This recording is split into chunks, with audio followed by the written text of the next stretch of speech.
아침이 즐거우면 하루가 행복합니다. 안녕하세요. 생방송 아침이 좋다. 박정훈입니다. 네, 4월 3일 금요일 아침 이경림입니다. 네, 시대가 변하면서 언어도 조금씩 변화가 있잖아요. 네. 국립국어원이 새로 발간된 새 언어 예절 안내서인 네. 이름이 좀 좋아요. 네. 우리 뭐라고 뭐라고 부를까요?에서 호칭에 좀 변화를 줬습니다. 그렇습니다. 특히 우리나라 같은 경우는 네. 호칭이 조금 어렵잖아요. 시집가면 좀 당황스럽죠. 네. 그 남편의 남동생을 뭐 도련님, 서방님이라고 네. 부르기도 하고 또 여동생을 아가씨라고 부르기도 하는데 맞습니다. 이제는 그냥 이름 뒤에 땡땡씨로 부를 수 있다고 합니다. 훨씬 맞습니다. 간단하죠? 그렇죠. 네. 또 이제 나이 때문에 좀 애매해지는 관계가 있습니다. 동서가 나이가 많아요. 네. 근데 그래도 동서예요. 그래서 조금 변화를 준 것이 나이가 많으면 님자를 붙이자는 거예요. 네. 그래서 이제 뭐 상황에 따라서 뭐 동서님, 동서님, 처제님, 처제님. 또 조카가 나이가 많으면 오. 뭐 조카님 오. 이렇게 부르면 된다는 얘기인데 네. 그렇게 조금 예의를 갖추고 존중하면 좀 이제 애매해지는 상황 속에서 좀 속상한 일이 좀 줄어들지 않을까 그렇게 생각을 하죠. 그리고 뭐 할아버지 할머니 부를 때도 뭐 친가 외가로 나눠서 불렀잖아요. 그거 뭐 좀 친할아버지 속상하죠. 할머니, 외할머니, 외할아버지 하는데 이제는 그러실 필요가 없고 그냥 사는 지역명에 따라 도룡동 할머니, 또 복명동 할머니. 두 집이 가까이 사네요. 그러니까요. 네, 그렇게 불러주시면 되고 또 결혼한 경우에는 뭐 친정 간다라는 표현을 많이 하는데 이제는 양쪽 다 뭐 본가에 간다라고 표현하기도 본가도 합니다. 앞에 붙이면 좋겠어요. 네. 뭐 도룡동 본가, 오. 뭐 복명동 본가 네. 그러면은 구분하기가 편하고 이게 탕탕탕 법으로 꼭 이렇게 하라고 하는 건 아니고요. 네. 이렇게 하면 어떨까 하고 이제 제안을 해드리는 네. 건데 참 괜찮은 방법인 것 같습니다. 참고를 좀 해주시고요. 오늘 날씨 또 알아봐야 되겠죠. 강혜라 기상캐스터. 네, 강일아입니다. 네, 건조하고 좀 일교차가 있는 날씨가 계속되는지요? 네, 맞습니다. 봄 날씨의 특징 중 하나가 바로 큰 일교차죠. 오늘도 아침 공기가 꽤 차갑습니다. 현재 대전 기온 6.4도까지 내려가 있는데요. 그래도 한낮에는 19도까지 오르면서 다시 포근해지겠습니다. 하루 사이 기온 변화가 큰 만큼 체온 조절 잘해주시기 바랍니다. 뚜렷한 비 소식 없이 맑은 날이 계속되면서 대기는 메말라가고 있습니다. 대전과 세종, 충남 내륙에는 건조주의보가 내려져 있는데요. 산불 등 화재 사고에 유의하시기 바랍니다. 오늘 대기질은 대체로 무난하겠지만 대기가 정체되고 국외 미세먼지가 유입되면서 우리 지역은 오전에 일시적으로 미세먼지 농도가 다소 높아질 수 있겠습니다. 위성 영상입니다. 오늘은 고기압의 영향권에서 맑은 하늘이 펼쳐지겠습니다. 지역별 날씨입니다. 낮 기온은 천안 17도, 세종 18도, 대전 19도, 공주 19도로 어제와 비슷하거나 조금 높겠습니다. 충남 서해안은 15도 안팎으로 예상되고요. 오늘 밤부터 바람이 매우 강하게 부는 곳이 있겠습니다. 파도는 전해상에서 매우 낮게 일겠습니다. 주간 날씨입니다.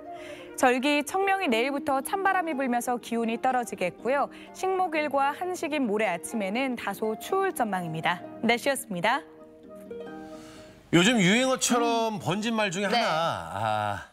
라떼는 말이야. 네. 근데 이게 아침에 갑자기 라떼, 커피, 모닝 커피인지 뭐 네. 이렇게 갸우뚱하시는 분들 계실 것 같아요. 무슨 뜻인지 알고 계시죠? 저는 알죠. 네, 라떼. 그럼요. 네, 기성세대들이 라떼는 말이야라는 표현을 조금 재밌게 바꿔서 네. 라떼는 말이야라고 맞습니다. 표현하는 말이잖아요. 그렇죠. 네. 이 라떼가 라떼가 되는 거잖아요. 그렇습니다. 자칫 좀 잔소리처럼 듣기 싫은 말 그리고 네. 살짝 조금 꼰대스러운 꼰대스러운 말도 이렇게 라떼는 말이야라고 표현을 하면 그냥 재밌게 웃어 넘길 수도 있고요. 맞습니다. 네, 유쾌해지는 것 같습니다. 네. 어떻게 보면 이제 라떼는 말이야가 이제 왕년에 네. 내가 뭐 이런 얘기를 할 때 많이 표현하는데 네. 자 오늘 사진 사연 주제 그래서 라떼는 말이야로 정해봤는데 네. 나 때는 말이야 예전에 뭐 몸이 이렇지 않았어 승리했어 나 때는 뭐 저 산도 뭐 1시간이면 올라갔어 그러니까요. 나 때는 여자들이 뒤에 줄 섰어 줄 섰나요? 아니요 네. 여러분들 함께 좀 나 때는 말이야 여러분들의 사연을 좀 받겠습니다. 네, 사진 사연 보내는 방법 알려드릴게요. 생방송 아침이 좋다 앱을 내려 받으셔도 되고요. 인터넷 주소창에 아침이 좋다.kr 입력하시고 닉네임과 전화번호 쓰면 오늘도 사진 사연 보내주실 수 있는데요. 그 라떼는 말이야 이런 사진 보내주시면 저희가 선정해서 선물도 보내드리니까 맞습니다. 많이 참여해주세요. 많은 참여 부탁을 드리겠습니다. 네. 자, 금요일 첫 소식은 문화 나들이인데요. 조금 전에 사진 사연 주제 라떼는 말이야와 좀 잘 어울릴 만한 곳인데 네. 대전 지역의 맞춤 옷 전문 거리.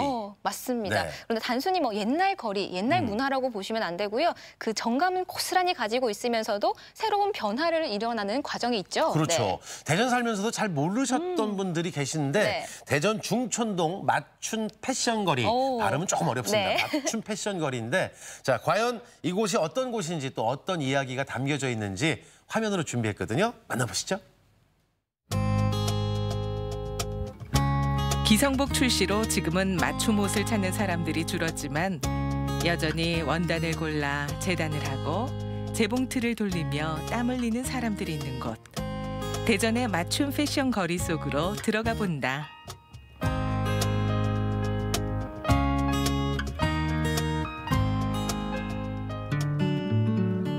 대전시 중구 중촌동의 한 동네. 60년대 중반 한 직물 가게를 시작으로 형성된 대전의 맞춤 패션 거리로 현재에도 40여 개의 점포가 그 자리를 지키고 있다. 원단 짜치라고 해요. 원단 조각을. 그래 그걸 팔러 다니던 아주머니가 이제 몸 아프거나 날구질 때 이렇게 텐마루에 놓고 팔면서 이제 간판도 없이 가게도 없이 그렇게 해서 구전으로만 이렇게 전해져 가지고 사람들이 몰려오고 그러니까 가게가 하나 둘씩 더 생기고 해서 한 100집까지 생겼다. 그래서 이 동네가 이제 만들어졌는데 지금은 한 절반쯤 남았어. 이 거리에는 패션 디자이너라는 말조차 낯선 시절부터 수십 년간 작은 점포 안에서 묵묵히 작업을 해온 패션 장인들이 모여 있다. 내가 여기서 일한 지가 한 50년 정도 됐어요. 여기 내가 28살에 와서 시작을 했는데 지금까지 하고 있으니 평생 여기서 일을 하고 있네요. 제가 대구에서 시작했거든요, 이 일을. 대전에 엄청 좋은 사람이 있다고 하대. 그래야 내가 아가씨 때 이 의상실을 했었는데요. 21살 때 의상실을 열었었네. 그래갖고 하다가 이제 시집을 대전으로 온 거예요, 말하자면. 왔다 갔다 하다가 저도 가게를 열어서 했는데 근데 드레스를 아무도 안 한대. 전부 여성 정장을 한 거야, 말하자면. 그러니까 아무도 안 한 데서 이제 제가 드레스를 만들었어요. 그러면서 사람들이 한 사람씩 두 사람씩 드레스를 찾는 인구들이 또 늘어났고 그러다 보니까 드레스집이 돼버렸네요. 지금 이제 거의 클래식 쪽 무대에 그 연주복을 전문으로 하고 있어요. 패션 전문가들은 이 거리를 사랑하는 마음을 모아 이곳을 단순 일터가 아닌 지속 가능한 예술의 장으로 만들고자 한다.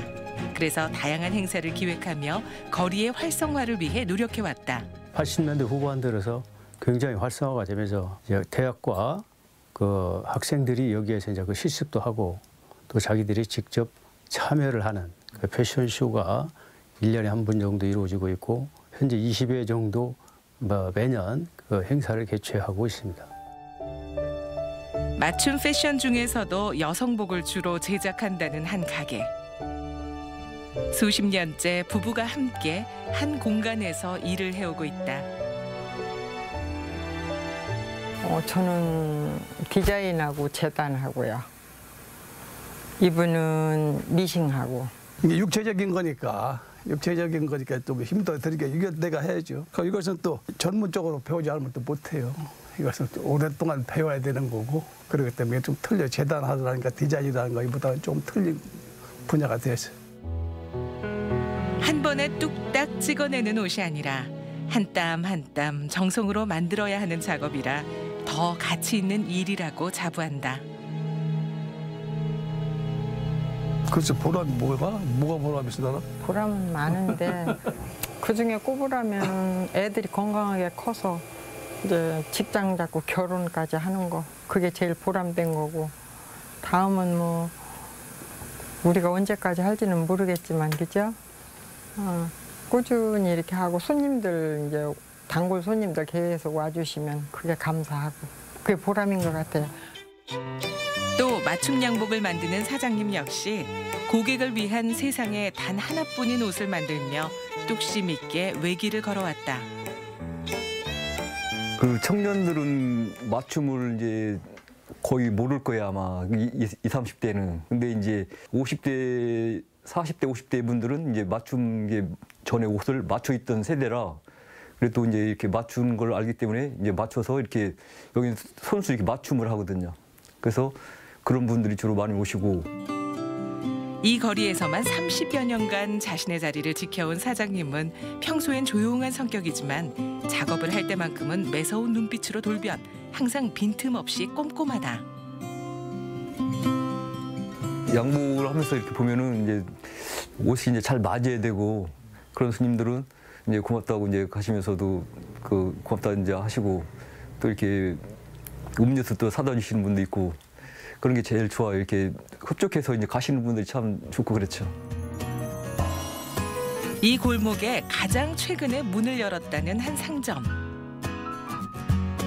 의상 공부를 한 젊은 디자이너가 이 거리의 매력에 빠져 자리 잡게 됐다고.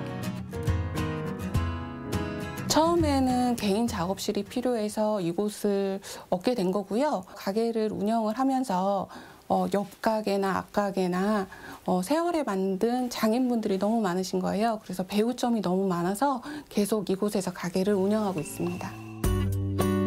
젊은 사장님은 맞춤 옷을 제작하면서 맞춤 소품을 만들고 다양한 클래스도 운영. 이곳을 사람들이 찾아오는 거리로 만들고 있다. 제가 만든 의상들 같은 경우는 저는 어깨선이 부딪히지 않고 몸에 끼임이 없는 옷을 추구해요. 어쨌든 불편한 옷은 사실 손이 안 가고 또 자주 입는 옷이 더 내 마음속에 있는 것처럼 저는 자연스러운 라인이라든가 그리고 불편함이 없는 옷을 제작하려고 합니다. 그리고 직접 옷을 제작하는 방법 등을 촬영해 개인 방송을 운영하는 특별한 크리에이터도 맞춤 패션 거리를 중심으로 활동 중이다.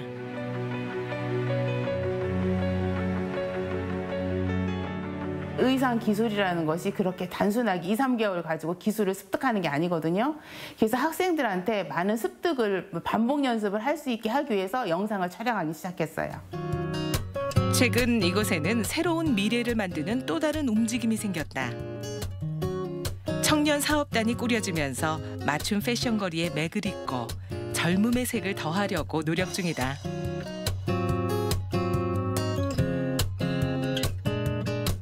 자기네들이 서울 도노무 박물관에 가보잖아. 그러면은 그 시절 그때 그 이발소라든지 그런 거를 그대로 해놨어. 아래에 이제 어떤 옷들을 판매를 하고 디자인을 했는지 관련해서 쭉 나오는. 패션 디자인과 학생으로서 졸업을 하고 나서 회사에 취업을 했을 때 막내 디자이너로서 취업을 해서 본인의 디자인을 실현하기까지 굉장히 오랜 시간이 걸려요. 근데 여기서는 본인이 원하는 디자인을 가능한지부터 그리고 만들어지는 모든 과정들을 여기 계신 장인분들과 함께하기 때문에 굉장히 본인의 실력을 키우기도 좋고. 청년들은 선배들의 대를 이어서 중촌동 맞춤 패션 거리를 알리는 중. 벌써부터 다양한 시도와 활동을 통해 이 거리의 문화예술 활동에도 앞장서고 있다. 이 거리를 중심으로 해서 좀 다양하게 패션 문화를 즐기고 사람들이 좀 패션을 재미있게 즐길 수 있도록 하는 그런 문화의 장을 만드는 게 저희의 목표입니다. 여기 패션 플랫폼이 만들어질 거예요. 거기서 우리가 공동 작업장도 만들고 아카데미도 만들고 그래서 정말 젊은 사람들이 오고 싶고 머물고 싶고 여기서 뿌리 내렸으면 좋겠어요. 그게 꿈이에요. 중촌동 맞춤 패션 거리는 수십 년 동안 그 기반을 닦았고 이제는 먼 미래를 바라보며 또 다른 도약을 준비한다. 신구 세대가 어우러져 우리 지역의 패션 트렌드와 새로운 문화를 만드는 것이다. 이곳에서 수십 년간 활동을 해오셨던 패션 장인들과 이 청년들이 같이 뭉친 거잖아요. 네. 야, 중촌동 맞춤 패션 거리 글쎄요. 뭐 보니까 활성화하기 위해서 다양한 여러 가지들 준비하고 있는 것 같아요. 맞습니다. 뭐 앞으로 축제도 열고 네. 마켓이나 또 다양한 문화 행사를 함께 연다고 하니까요. 또 많은 분들이 관심도 가져주시고 네. 기대해 주시면 좋겠고요. 또 젊은 청년들의 그 통통 튀는 아이디어가 더해지니까 더 젊고 유쾌하게 바뀔 것 같아요. 플러스 요인이 되는 그러니까요. 거잖아요. 네. 중천동 맞춤 패션 거리의 제2의 전성기 새 봄날을 기대를 해보겠습니다. 자, 이제 다음 이야기인데 전라도 순창으로 가는데 네. 순창에서 만나는 봄 함께 하시죠.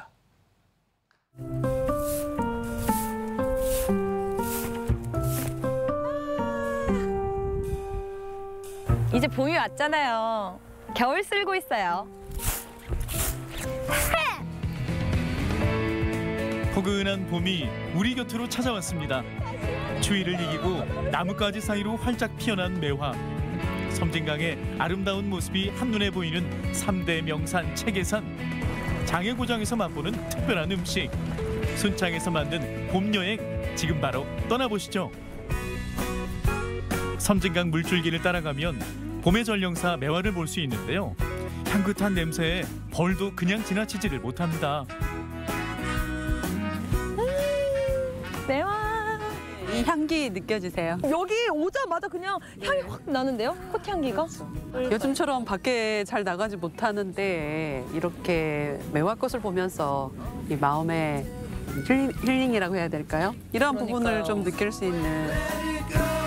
마음의 힐링을 한 뒤 맑은 물이 흐르는 강가에 앉아 살랑살랑 불어오는 봄바람을 맞으며 휴식을 취해 보이는데요. 물장난도 치며 봄을 제대로 누리는 두 사람입니다. 이 소리 들리세요? 네, 들려요. 선생님, 봄의 소리가 들려요. 아, 그렇나요? 순창의 3대 명산에 강천산, 해문산, 체계산이 들어가는데요. 봄이 되면서 얼음이 녹았던 그런 물들이 흘러서 여기에 이곳을 지나서 그다음에 체계산을 지나서 향가를 지나서 광양을 지나서 남해로 빠져나가는 섬진강 물줄기가 되겠습니다. 따스한 봄볕에 빛나는 섬진강을 뒤로 한 채 다음 장소인 체계산으로 갑니다. 올라가는 곳곳에 두 사람을 환영하듯 나뭇가지 사이로 만개 직전인 진달래의 모습을 볼 수 있는데요. 해설사님, 이거 진달래죠? 아, 네, 맞아요. 여기 진달래. 꽃봉오리 보이시나요? 지금 이렇게 하나하나 피어나고 있는데 이 꽃들이 다들 만개해서 활짝 여러분들을 맞이를 하겠죠. 그럴 것 같아요. 그럴 것 같아요. 지금도 살짝 요거 피려고 지금 준비 중인데 다음 주면 뭐 다 피겠는데요? 리포터님 얼굴에도 진달래꽃이 폈는데요. 센스. 여기 꽃이 또 있네. 진달래의 기운을 얻고 다시 힘차게 출발. 그렇게 힘들어요. 아니, 다 올라온 거예요? 좀 한숨 돌리시고요. 그럼 이제 뭐 밥 좀 먹을까요? 벌써 밥을 먹을 생각을 하고 계십니까? 너무 힘들어요. 배도 고프고. 자, 그런데요. 여기 위에 출렁다리 위에서 쫙 들판을 바라보게 되면 거기에 섬진강이 흘러가는 모습과 같이 배고픈 생각이 쫙 없어질 거예요. 네? 네. 전 이거 금식초문인데요. 지금까지 이런 다리는 없었다. 270m의 길이를 자랑하는 출렁다리. 왜 표정이 그렇어요? 저 지금 아무것도 안 들려요. 아무것도 안 들려요? 네. 아, 네. 그러면 제 손을 꽉 잡고.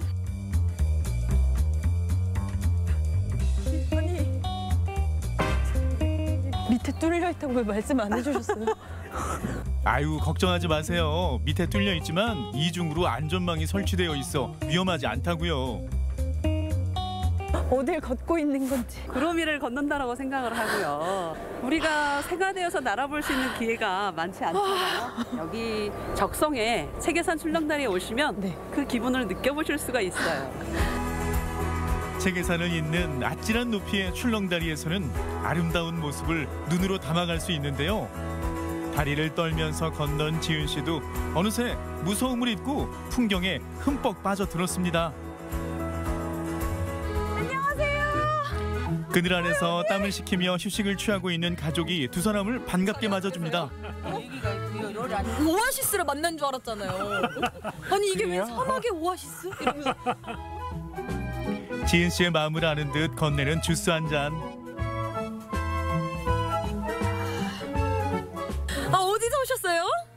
광주에서 왔습니다. 광주에서요? 고향도 있고 시안이 있고 오늘 날씨도 좋고 해서 날씨 오는 너무 거죠. 좋아요. 예. 뭐 등산의 필수품인데? 등산의 필수품? 마이쮸 이거 언니 먹어도 돼? 마지막까지 인사를 잊지 않고 해주는 가족. 전망대에 자리한 간이 흔들다리도 체험해봅니다. 출렁다리를 이미 건너본 지은 씨에게는 식은 죽 먹기겠죠.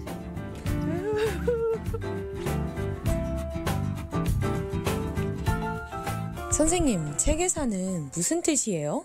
멀리서 바라보면 아름다운 여인이 달밤에 누워서 이 창을 하고 있는 그런 모습을 하고 있다. 그래서 여인 하면은 옛날에 비녀가 떠오르잖아요. 그렇죠. 비녀체, 비녀 개자를 써서 책에산이라고 합니다. 월화미인의 형상을 하였다고 하여 붙여진 이름 책에산. 여긴 근데 바위가 굉장히 특이하네요, 모양이. 그렇죠. 왠지 책을 옆으로 이렇게 켜켜이 쌓아놓은 모습을 하고 있지 않나요? 아, 이렇게요? 그렇죠. 그래요, 네. 맞아.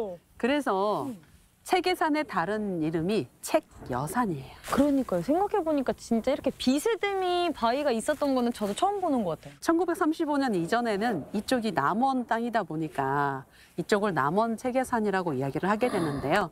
그 이후에 이쪽이 이제 순창으로 다 통합이 되면서 지금은 책에산 하면 이 전부를 다 아우르고 있습니다. 순창군 괴정리와 남원시 대강면에 경계에 있습니다. 그리고 지금 보시면 진달래가 이제 여기에 붉게 피어난다고 생각을 쫙 해보세요. 산의 모습이 굉장히 아름답겠죠. 그래서 멀리서도 이 산이 보이는 그런 산이다라고 해서 화산이라는 이름도 가지고 있어요. 책에산에서 봄을 제대로 만끽하고 갑니다. 산행후 먹는 음식은 당연히 꿀맛. 땀 흘리고 먹는 고기가 맛있는데요. 그런데 고추장의 붉은 색깔이 아니라 갈색입니다. 두 사람이 맛볼 음식은 과연 뭘까요? 냄새가 너무 좋아요, 사장님.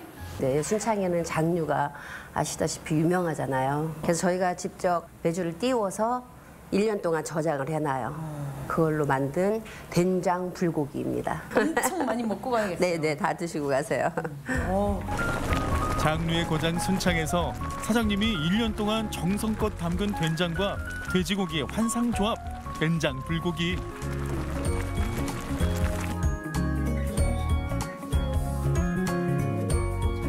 아까 우리 꽃 보고 왔죠? 매화꽃. 매화꽃 봤죠? 네, 그 열매가 매실인데 이 지금 매실도 반찬이 올라와 있네요.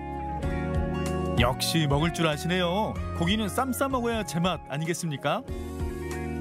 오늘 수고 많이 하신 우리 리포터님 먼저 입에 감동! 잘 먹겠습니다.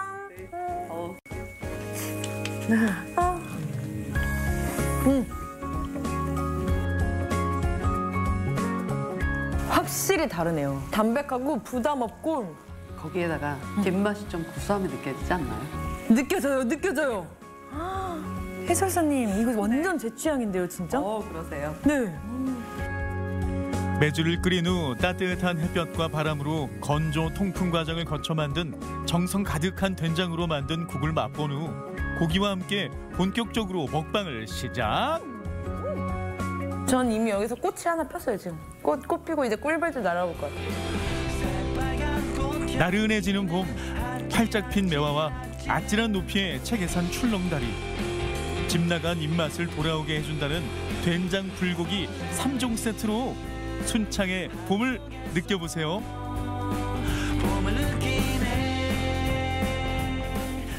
이 순창하면 네. 이 빨간 태양초 그리고 이제 고추장 생각을 먼저 하게 되잖아요. 그런데 화면으로 봤던 순창은 봄.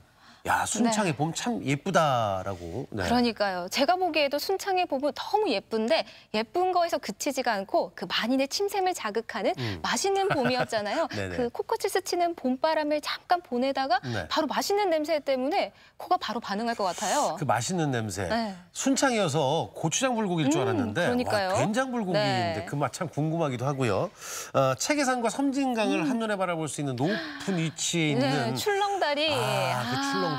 저는 그런 거 좋아하거든요. 저는 보면서 너무 높아서 사실 겁도 나고 자신은 없지만 경치가 너무 좋았잖아요. 네네.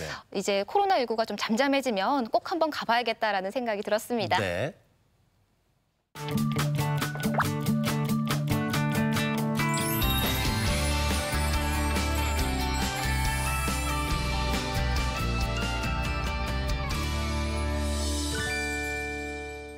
봄이 돼서 뭐 4월은 또 네. 정말 진짜 제대로 봄 아닙니까? 맞습니다. 벚꽃까지 피고 이제 다양한 꽃들이 뭐 동산에 뭐 들판에 네. 많이 피어나는데 이렇게 봄이 오고 있지만 봄이 오면 또 반갑지 않은 질환이 있죠. 그럼요. 뭐 꽃가루며 미세먼지, 황사 때문에 이렇게 자꾸 콧물도 나고 기침도 나는 이 네. 알레르기 비염인데요. 4월이면 특히 환자가 더 많이 발생한다고 합니다. 그래서 오늘 건강톡톡 시간에는 알레르기 비염에 대해서 자세히 이야기 나눠보도록 하겠습니다. 네. 자, 도움 말씀 위해서 정성도 이비인후과 전문의 오셨습니다. 어서 오십시오. 어서 오세요. 안녕하세요. 네, 사실 저도 비염을 앓고 있어서 저도요. 그런데 요즘 또 코로나19 때문에 기침하기조차 참 걱정되고 눈치 많이 보이잖아요. 그렇죠. 그런데 비염도 콧물도 나고 기침도 많이 나는 거 맞죠?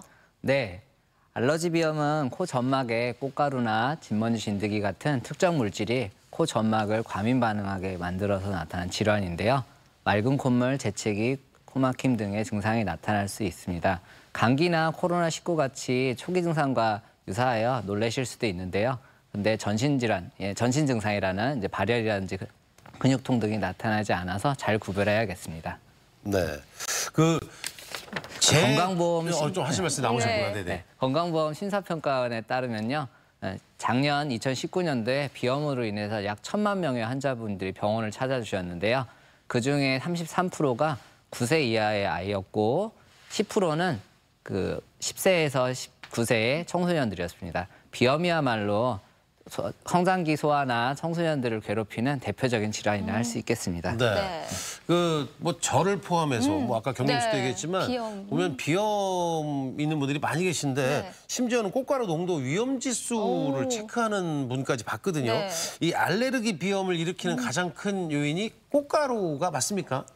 네. 사실 이제 뭐 너무나 다양한 원인들이 이제 알러지 비염을 일으키는데요. 네. 크게 나누자면 실내 황원과 실외 황원으로 나눌 수 있고 드물게는 음식물이나 약물에 의해서도 알러지 비염이 일어날 수 있습니다. 실내 외 황원으로는 말씀하신 꽃가루가 대표적이신데요. 봄철에는 수목화분, 초여름부터 가을철, 초가을까지는 잔디화분, 가을철에는 이제 잡초화분이 대표적이겠습니다. 지금 도표로 나왔어요. 네. 장마철과 가을철에는 대부분 이제 꽃가루가 나타나지 않는데요. 우리나라 이제 공중 화분 달력이라고 해서 이제 앞에 나오는 게 그것인데요.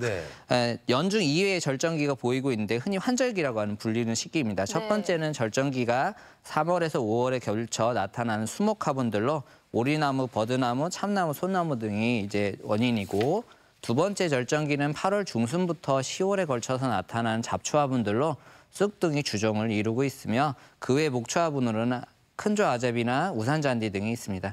이들 꽃가루가 원인인 알레르기 환자분들은 원인인 꽃가루가 유행할 때에는 가급적 외출을 삼가하고 창문을 닫아 꽃가루를 실내로 들어오는 것을 막는 것이 증상 개선에 도움이 되겠습니다. 네. 도표로 보니까 참 다양하네요. 그러니까요. 근데 조금 억울한 면도 있는 게 이제 코로나19 때문에 바깥 활동을 많이 자제하고 집에만 있는데 좀 이 알레르기 비염이 더 심해진다라는 분들도 계시거든요. 안 나갔는데. 이런 분들은 아마 실내 항원 때문이겠죠. 실내 항원에는 또 어떤 것들이 있을까요? 네.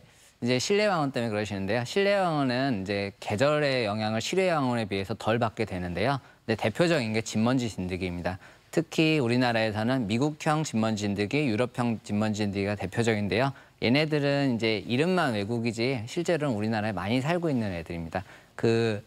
소파나 침구류, 매트리스, 뭐 양탄자 이런 데에 많이 살게 되고 얘네들이 주로 이제 번식하는 조건은 영상 25도에서 상대 습도 한 80% 조에서 많이 번식을 하게 되고 영상 70도 이상이거나 영하 17도 이하에서는 생존할 수가 없습니다.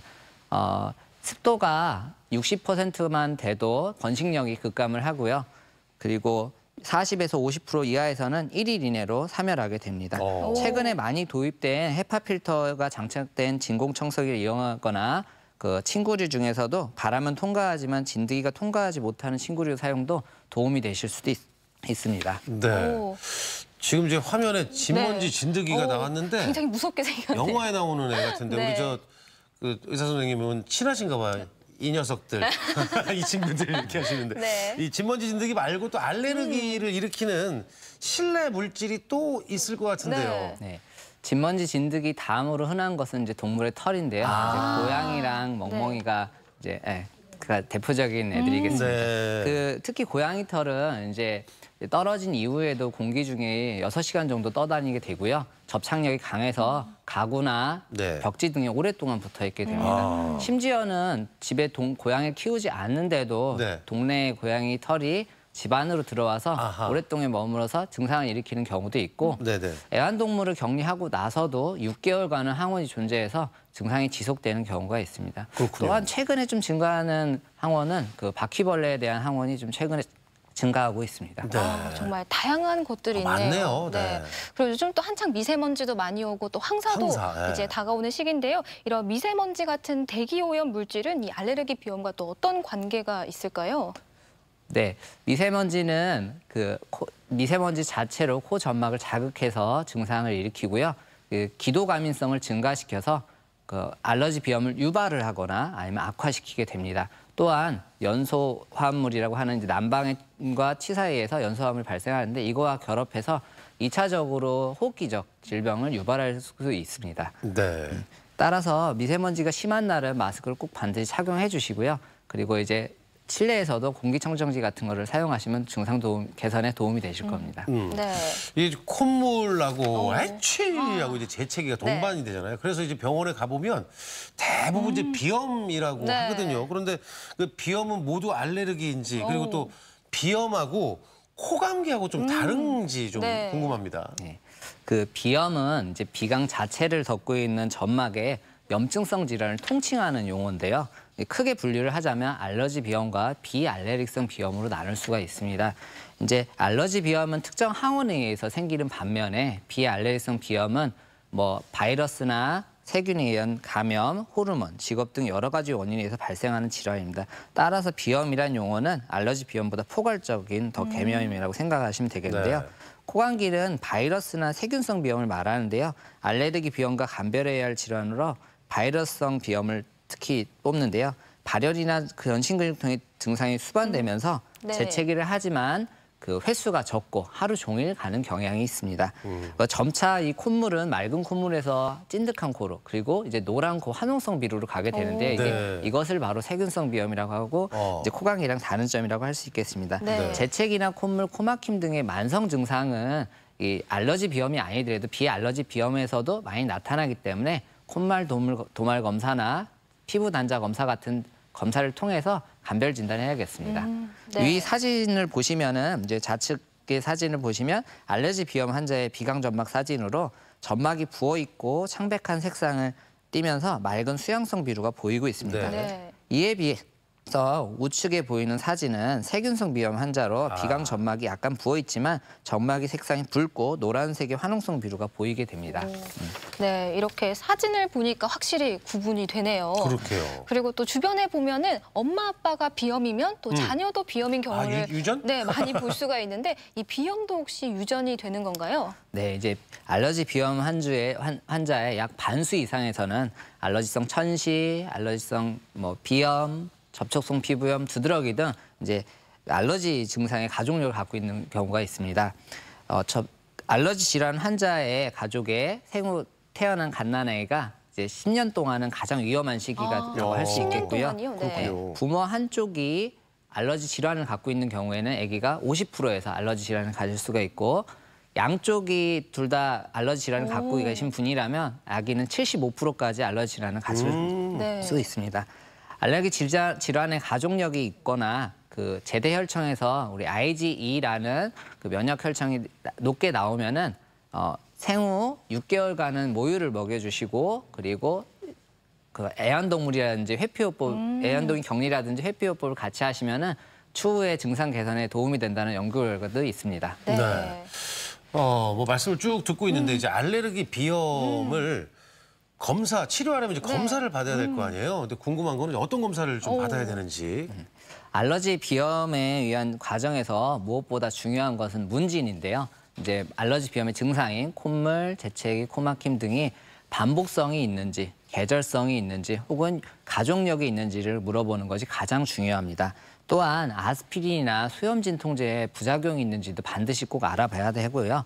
또한 이제 직접 비강 점막을 봐서 이제 부종이 있는지, 비루는 어떤지에 대해서 이제 봐야 되고, 다크서클이나 이제 콧 등의 주름, 그리고 이제 만성적인 구호부, 입으로 숨을 쉬면 이제 아데노이드형 얼굴이라고 해서 네. 얼굴이 이제 길어지는 이제 얼굴이 생기게 되는데, 이런 게 있는지 유무를 살펴봐야 합니다. 또한 어떤 항원이 원인 물질인지를 알아보기 위해서 실험실 검사로 이제 특이 IG 혈청 검사를 하거나 아니면 피부 단자 검사 같은 거를 해볼 수가 있습니다. 피부 단자 검사는 그 검사하기 전에 꼭 약물을 확인해야 되는데요. 그 항히스타민제나 스테로이드제는 영향을 미칠 수 있기 때문에 4일 이전에는 끊고 검사를 해야지 정확한 검사를 할 수 있겠습니다. 네.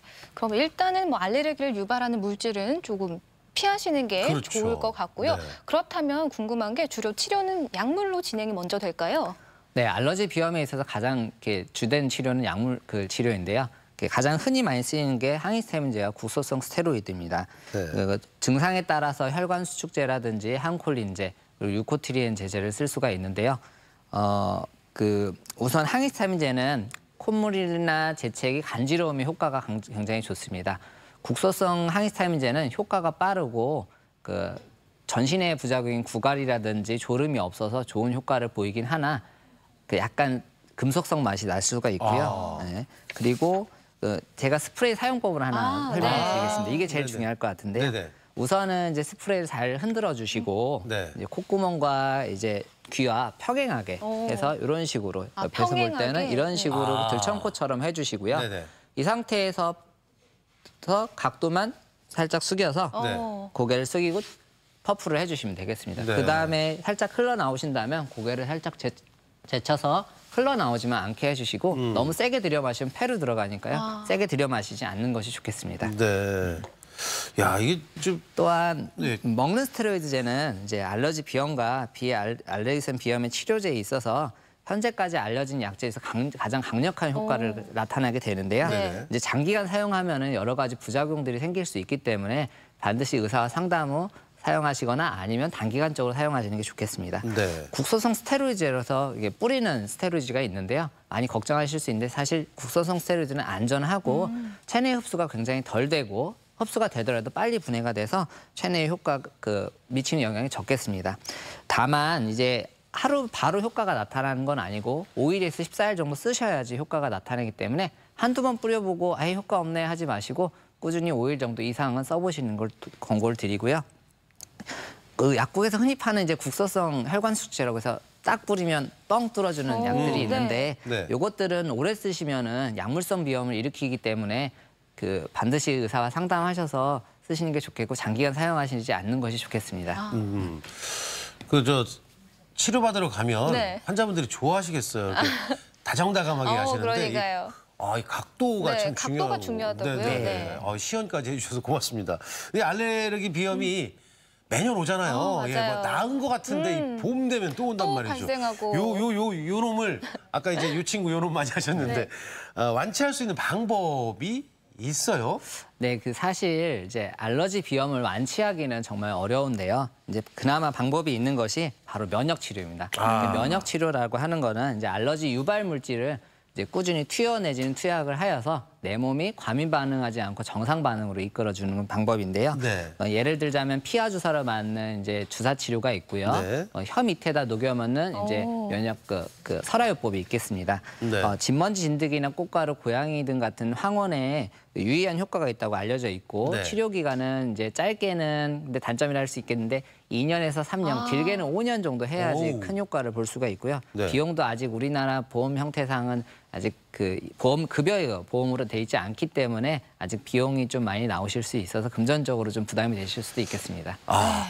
되나 하는데 금전 얘기하니까 갑자기 살짝 움츠러.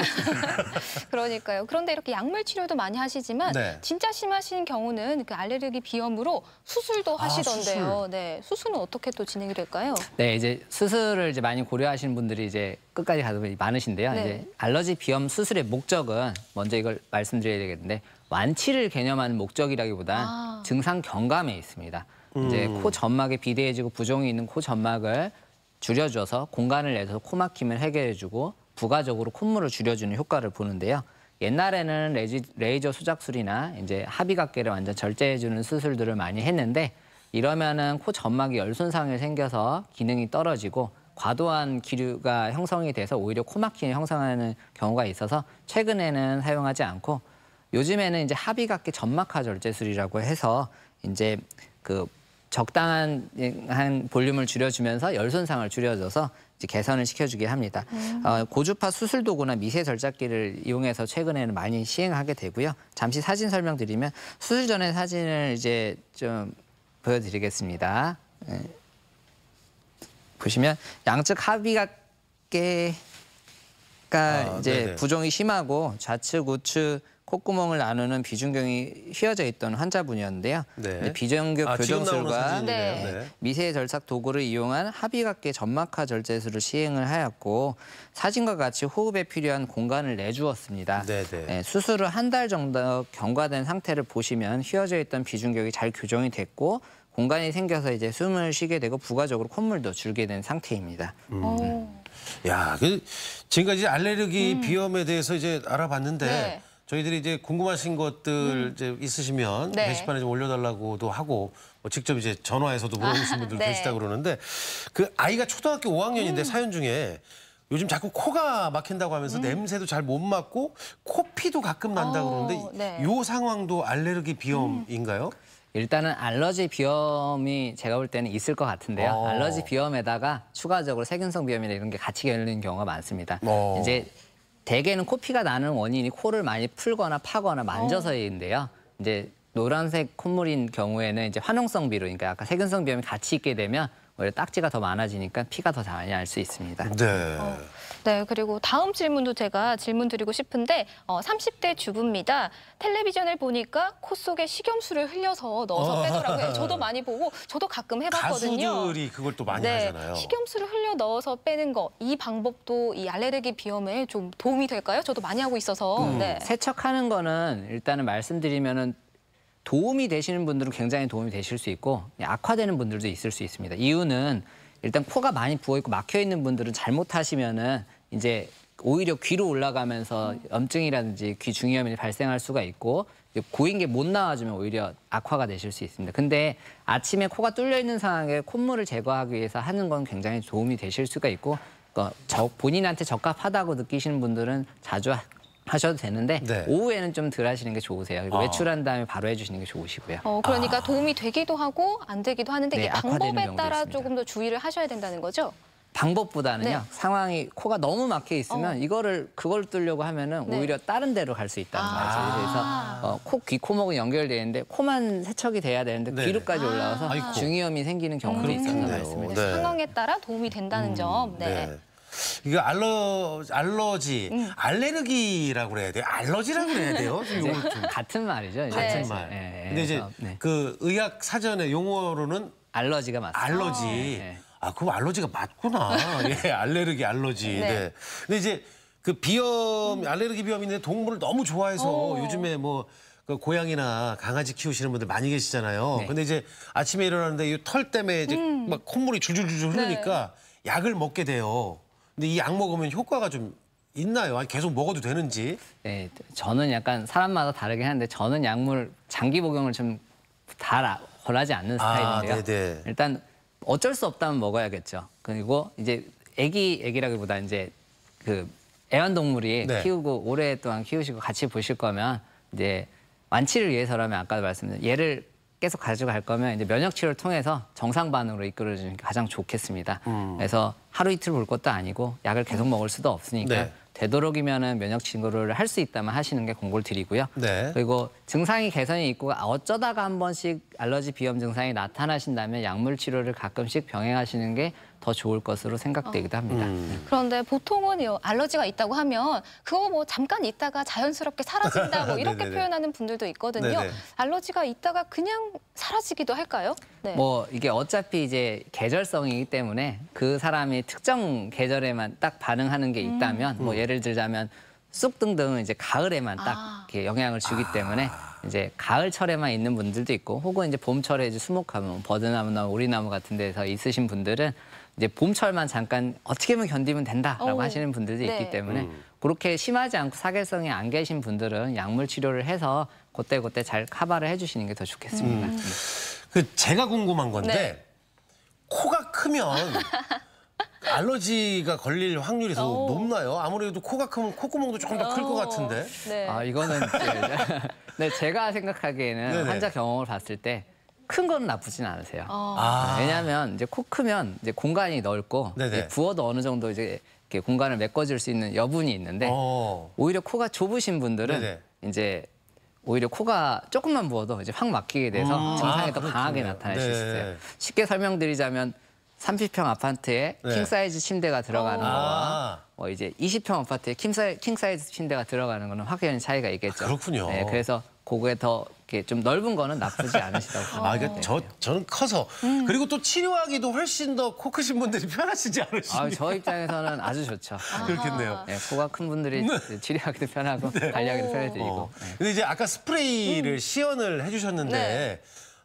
이제 궁금한 건 이 스프레이를 아이들에게도 사용을 해도 괜찮은지. 일단은 이제 아이들한테는 네. 이제 미국에서는 이제 만 2세, 3세부터 이제 정해져 있는데 네. 2세 이상 우리나라에서는 만 2세 이상부터는 이제 사용이 가능하다고 되어 있고요. 네. 그 스테로이드이기 때문에 성장이나 이런 거에 연관이 있지 않을까 어머님들이 많이 걱정을 하시는데 네, 네. 국성성 스테로이드도 스테로이드이긴 하나 이제 아까도 말씀드렸지만 요즘 기술이 좋아져서 체내 흡수율이 굉장히 떨어진 제형들이 많이 개발이 되어서 네. 체내 많은 연구 과정상 호르몬에 영향을 미치지 않고 성장이나 이런 거에도 영향을 미치지 않는다는 결론에 도달해서 쓰셔도 되고 네. 다만 걱정이 되시면 아까도 말씀 계절성이기 때문에 이제 봄과 가을 위주로 좀 써주시는 게 좋겠습니다. 네. 네. 그리고 또 뭐 알레르기 치료 약물이 또 따로 있잖아요. 네. 또 평소에 또 영양제든 또 다른 것도 많이 드실 그렇죠, 텐데 그렇죠. 이 알레르기 치료하실 때 먹는 약물과 같이 먹으면 안 되는 약물은 또 어떤 게 있을까요? 일단은 이제 오히려 이제 약물들인데요. 일단은 그 알러지 이제 시너지 효과가 나서 더 졸음을 유발하는 것들은 좀 문제를 더 일으킬 수 있습니다. 네. 특히 이제 항히스타민제 같은 건 이제 졸음을 더 많이 내고 입을 마르게 하는데 이제 우리 이제 고지혈증 약이나 이제 심장약 중에서는 이제 입을 또 마르게 하는 약들이 있어서 그런 게 좀 더 시너지가 생길 수 있기 때문에 드시는 약물이 있으면은 그 선생님한테 꼭 말씀을 하셔가지고 시너지에 대해서 얘기를 해보시는 게 좋으실 것 같습니다. 또한 그 알러지 비염을 악화시키는 약물들이 있는데요. 아까 말씀드린 소염 진통제 아스피린 같은 거는 그 알러지 비염을 유발을 하거나 아니면 악화시킬 수 있기 때문에 말씀을 드립니다. 네. 끝으로 코 안에 이제 털이 있잖아요. 그래서 이제 그게 가장 중요한 역할을 한다고 그러는데 요거 저 털 정리하는데 짧게 깎으면 안 좋다고 그러는데 맞나요? 네, 신체에 있는 건 다 필요하니까 있다고 생각하시면 됩니다. 그렇죠. 네. 그래서 억지로 이제 제거를 안 하시는 게 좋은데 이제 너무 짧게 자르면은 이제 큰 먼지들을 얘가 걸러주는 역할을 하는데 이제 큰 먼지들이 오히려 들어가면 재채기라든지 이런 것들을 유발할 수 있기 때문에 코털이나 이런 것들 너무 과도하게 정지하시는 건 안 하셔도 될 것 같습니다. 네. 오늘 저 알레르기 비염, 네. 알러지 비염에 알아봤는데 정말 상식적으로 제가 많이 푹 올라가고 코 큰 게 좋다. 네. 자, 오늘 건강교톡 봄철 불청객인 알레르기 비염에 대해서 알아봤고요. 다음 이 시간에는 면역력과 비타민 D에 대해서 알아볼 텐데 이렇게 궁금하신 점 있으신 분들은 게시판을 이용해 주시면 되겠습니다. 네, 지금까지 도움 말씀에 정성도 이비인후과 전문의였습니다. 네, 함께해 주셔서 고맙습니다. 감사합니다. 네. 자, 날씨를 이제 알아볼 시간인데 그럼요. 네. 제가 지금 코털 생각하다가 깜짝. 네. 날씨도 비염에 영향이 많이 있습니다. 네, 오늘 또 날씨 다시 한번 알아보겠습니다. 강혜라 기상캐스터. 네, 완연해지고 있는 봄 기온만큼 일교차가 크게 벌어지고 있습니다. 현재 대전 기온 9.4도로 꽤 쌀쌀한데요. 그래도 한낮에는 19도까지 오르면서 다시 포근해지겠습니다. 하루 사이 기온 변화가 큰 만큼 건강관리 잘해주셔야겠습니다. 이 뚜렷한 비 소식 없이 맑은 날이 계속되면서 대기는 메말라가고 있습니다. 대전과 세종, 충남 내륙에는 건조주의보가 내려져 있는데요. 산불 등 화재 사고에 유의하시기 바랍니다. 오늘 대기질은 대체로 무난하겠지만 대기가 정체되고 국외 미세먼지가 유입되면서 우리 지역은 오전에 일시적으로 미세먼지 농도가 짙어질 수 있겠습니다. 위성 영상입니다. 오늘은 고기압의 영향권에서 맑은 하늘이 펼쳐지겠습니다. 지역별 날씨입니다. 낮 기온은 천안 17도, 세종 18도, 대전 19도로 어제와 비슷하거나 조금 높겠습니다. 충남 서해안은 15도 안팎으로 예상되고요. 오늘 밤부터 바람이 매우 강하게 부는 곳이 있겠습니다. 파도는 전해상에서 매우 낮게 일겠습니다. 주간 날씨입니다. 절기 청명인 내일부터 찬바람이 불면서 기온이 떨어지겠고요. 식목일과 한식인 모레 아침에는 다소 추울 전망입니다. 날씨였습니다. 네, 일요일과 그 식목일은 네. 많이 춥다 그러니까 뭐 날씨도 여러분들 알고 계시면 참 도움이 되잖아요. 네. 아, 오늘 비염 때문에 제가 비염 둘 다 있는데 좀 그러니까요. 심한데 너무 자세하게 들어서 잠깐 멍. 자, 생방송 아침이 좋다는 여러분들의 참여를 꾸며줍니다. 네. 방송 보시면서 하고 싶은 이야기들 참지 마시고 편안하게 저희와 함께 하시면 소통하는 방송으로 같이 하겠습니다. 네, 계속해서 시청자 여러분의 이야기 만나볼 텐데요. 오늘의 주제, 네. 라떼는 라떼. 말이야 였습니다. 네, 한 분씩 만나보도록 할게요. 네. 자, 잠시 이제 날씨가 한번 더 궁금해서. 네. 9756번님, 60여 년 전 라떼는 길고양이들을 돌보는 사람들이 없었던 것 같아요. 네. 오늘 아침 산책하다 만난 길고양이들 보면서 문득 그런 생각이 들었어요. 아, 예전에 길고양이가 그렇게 많지도 않았고요. 네. 요즘 좀 많이 보이죠? 60여 년 전 하니까 저분은 연세가 어떻게 되셨을까요? 네. 길고양이 또 많이 보호해 주시는 분 계시죠? 네. 0180번님, 저에게도 한때는 미모를 뽐내는 시절이 있었답니다. 지금 하루하루가 다르게 늘어가는 주름살에 슬퍼지네요. 저는 나이를 먹는 아름다움이 훨씬 더 그럼요. 가치가 있다고 네. 보고요. 뭐 저 노사연 씨가 노래하잖아요. 우리 익어가는 거라고. 잘 익으신 것 같은데. 네. 그저 미모 저도 예전에 키가 한 180 정도 됐었어요. 그쵸. 근데 1년에 1cm씩 줄더라고요. 네. 지금도 아주 아름다우시고 주름이 아름다운 게 매력이에요. 네. 0795번님, 라떼는 말이야. 저 어렸을 때는 집에서 된장을 만들어 먹었는데요. 요즘엔 마트에 가면 다양한 종류의 된장을 팔죠. 옛날에는 마트에서 된장을 산다는 건 상상도 할 수 없었던 네 말이에요. 네. 된장 뿌립니까? 고추장 다 담갔죠. 네. 지금 사시는 젊은 분들은 정말 복 받고 사는 거예요. 복 받고 편하게. 있네요. 네. 그러니까 라떼는 말이야 그랬었습니다. 네. 7658번님, 라떼는 말이야 개떡이 그렇게 맛있을 수가 없어요. 맞아요. 네, 봄이면 쑥을 켜서 반죽하고 대충 모양을 잡아서 찌면 쑥향이 진하고 쫀득하고 맛있어서 최고의 간식이었습니다. 와, 예전에 개떡. 간식 없을 때, 근데 저 개떡을 왜 개떡이라고 하는지 아직도 궁금하긴 한데, 봄이면 만날 수 있는 간식인데. 향긋하고 맛있죠. 그러니까요. 근데 모양도 참 이쁘게 만든 사진을 올려주셨습니다. 이게 보기에도 좋아요. 맛있잖아요. 네. 어머 나타났어. 0587님, 두 사람이 한 팀으로 출발한 지 40년을 기념해서 리마인드 웨딩에. 어머, 야, 그대로신데요. 40년 전에는 눈이 부실 만큼 한청순했지만 지금도 여전히 예쁘죠 하셨는데 암만이요. 그대로세요. 야, 이 리마인드 웨딩이라고 그래서 결혼한 지 보통 20년이나 30년, 40년 되면 저렇게 촬영하시는데 40년 부럽네요. 그러니까요. 어깨에 손 올린 게 진심이 담겨져 있어요. 네. 0426번님, 요즘에는 멋지고 분위기 좋은 카페가 많죠? 라떼는 말이야 자판기 커피가 최고였는데 세상 좋아졌습니다. 자판기 커피, 글쎄요. 이 자판기 사라진 지도 좀 된 것 같아요. 야, 근데 지금은 저렇게 예쁘고 보기 좋게 마시는 음료들이 많은데 정말 예전에는 자판기 커피 한 잔 100원이면 한 8잔도 뽑고 그랬던 것 같은데. 그래요? 네네. 그 행복이 있었단 말이죠.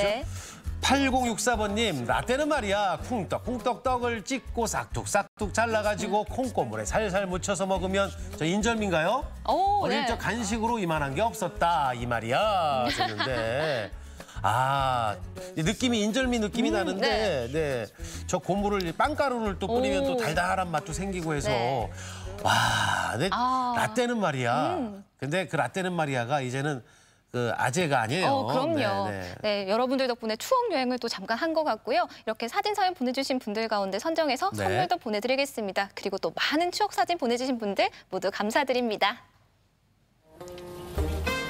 월요일에 만나는 마을 탐구 생활, 보령시 주교면 송악 1리를 소개합니다. 담장화를 그리고 골목 곳곳에 향기로운 꽃을 가꾸고요. 또 페통발로 꽃전등을 만들어서 마을 전체가 화원으로 꾸며지고 있는 이야기, 다음 주에 만나볼게요. 네, 코로나19로 긴급 재난지원금 지금 신청들을 많이 하고 네. 계신데 하나 더 제가 알려드릴게요.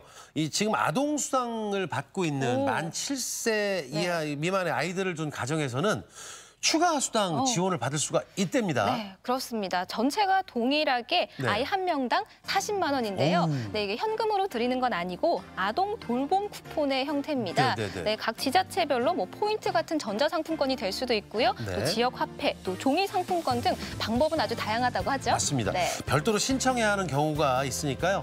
잘 챙겨서 40만 원인데요. 그러니까요. 꼭 여러분들 네. 받으시기 바라겠습니다.